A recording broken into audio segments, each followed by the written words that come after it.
ఓం శ్రీ జగద్గురు దత్తాత్రేయ స్వామినే నమః. దత్తాత్రేయ హరే కృష్ణ ఉన్మత్తానందదాయక దిగంబర మునే బాలపిశాచ Gnanasagara.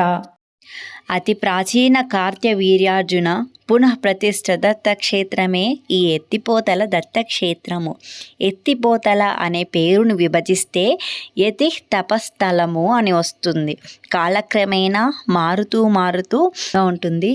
Video skip చేయకుండా చూడండి. ఈ పుణ్యస్థలం గురించి మనకు తెలియని ఎన్నో విషయాలు ఈ వీడియోలో తెలుసుకుంటాము. శ్రీ గురుభ్యో నమః. చతుర్భుజుడుగా కనిపిస్తాడు. పిఠాపురంలో మనము మన కార్యాలను నెరవేర్చుకోవడానికి కొబ్బరికాయలు ఎలా కడతామో ఇక్కడ జెండా ప్రాంగణంలో జెండాలను కడతారు. ఇది మధుమతి సమేత దత్తక్షేత్రము. మధుమతి దేవి దత్తాత్రేయుని శక్తి. మధుమతి అనగా తేనె వంటి హృదయం కలది అనే అర్థం వస్తుంది. అమ్మ కూడా స్వయంభూ వెలిశారు. ఇక్కడికి ఎవరైతే స్వామిని దర్శించుకోవడానికి వస్తారో వారు కార్త్యవీర్యార్జున విరచిత దత్త స్తోత్రాలను చదివితే స్వామి చాలా ప్రీతి చెందుతారు.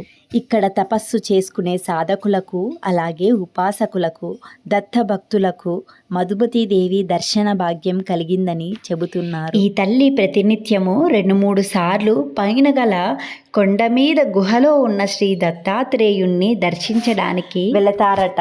ఈ విధంగా పైకి వెళ్ళేటప్పుడు మెట్లకి కొద్దిగా పైన గాలిలో నడుచుకుంటూ ఇక్కడ ఒక శిల మీద దత్తుడు కూర్చొని విశ్రాంతి తీసుకునేవాడని అనేక మహర్షులు చెప్పేవారు. ఇంకో ఆశ్చర్యం కలిగించే విషయం ఏంటంటే నడిరాత్రిలో ఈ దత్తశిలకు తలని ఆనించి శ్రీ దత్తాత్రేయుణ్ణి ధ్యానించి ఈ శిల దరిదాపుల్లోనే నిద్రిస్తే తప్పనిసరిగా దత్త దర్శనం కలుగుతుందట. ఇక్కడ ఒకటికి మించిన ఒకటి ఎన్నో ఆశ్చర్యకరమైన విషయాలు చోటు చేసుకున్నాయి. ఇక్కడ శ్రీదేవి భూదేవి సమేత శ్రీ రంగనాథ స్వామి కూడా స్వయంభూగానే వెలిశారు.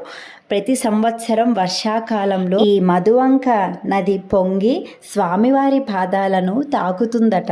ఇక్కడ శ్రీ చాముండేశ్వరి దేవి క్షేత్ర పాలకురాలిగా వ్యవహరిస్తోంది. శ్రీ గురుదేవ దత్త